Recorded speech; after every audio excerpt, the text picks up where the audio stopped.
Welcome to the Injury to Recovery YouTube channel. My name is Greg, and this is Blaine from Recover Physical Therapy in Twin Falls. And this week, what are we talking about?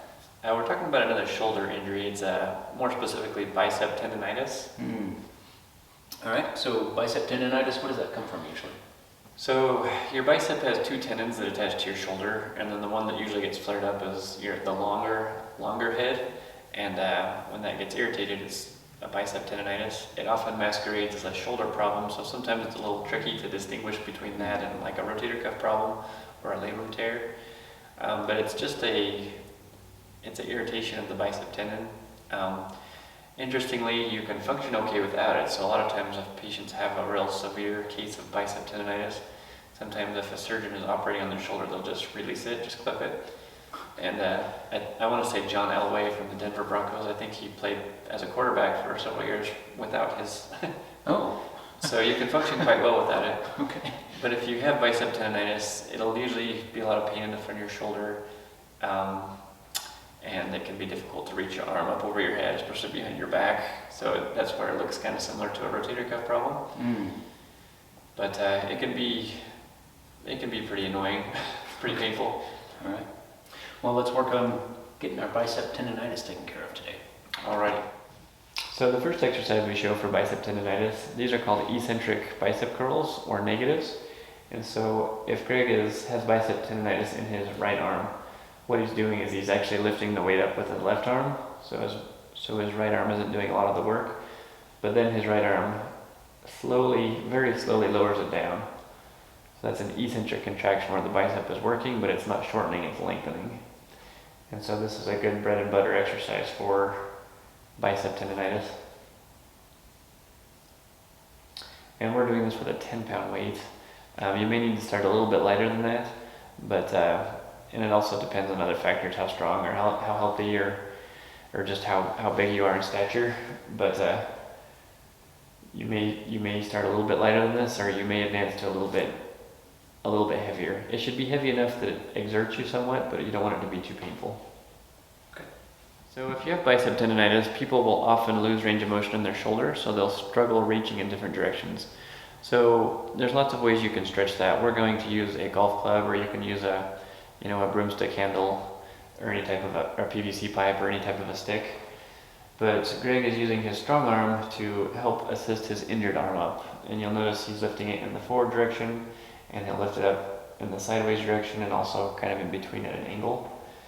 And if you have a case of bicep tendonitis, you probably won't be able to lift as high as what Greg is doing, but you want to push it up to a bit of a stretch. It's okay if there's a little bit of discomfort, but you don't want to push so hard that it's severe, sharp pain.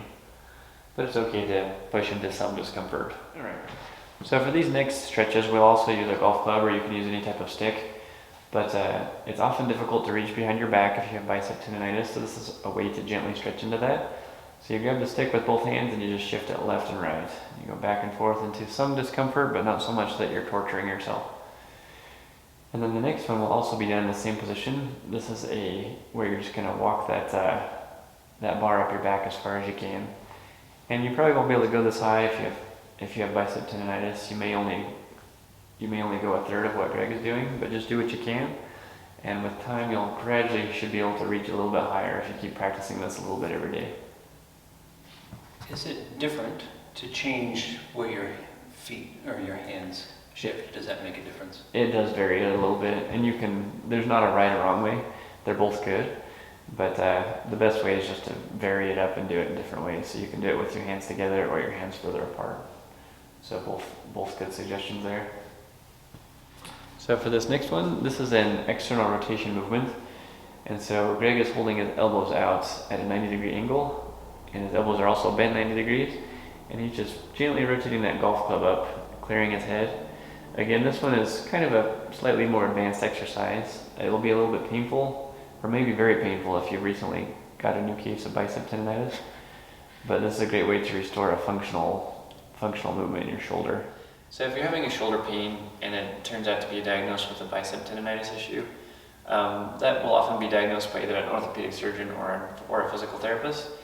And so there's some tests we can do. We can tug around on your muscles and do some strength tests and kind of manipulate your shoulder joints around, and we can usually kind of tell if it is a bicep tendonitis thing. Sometimes we're not always correct, and we need an MRI to confirm it.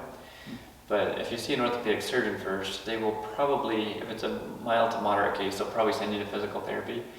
Or if it's a severe case, they might decide to go in there and debride it. Or if it is torn, they can repair it surgically. And sometimes they'll do that, and sometimes they'll just release it. Yeah, like the John Elway possibility. So. Yeah. It's not that painful if it's been released, I would imagine, right?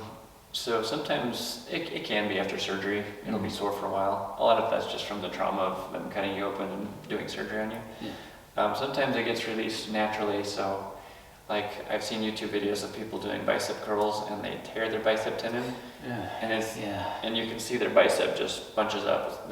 They get like a Popeye bicep, and if that's the case, then usually they don't operate on them. They're just been released, and they wait for it to get feeling better, and then they go on with life. Okay. Do you lose, if in that instance, would you lose additional strength? I mean, obviously, I would imagine you would. If it's the bicep, that would be half of the muscle mass there, I would imagine. Yeah, I mean, people function surprisingly well. If you're a serious weightlifter, you will lose some strength. Mm-hmm. Yeah, but oftentimes people do regain their full range of motion in their shoulder, and they can function very well with it released. It is painful initially, though. Okay.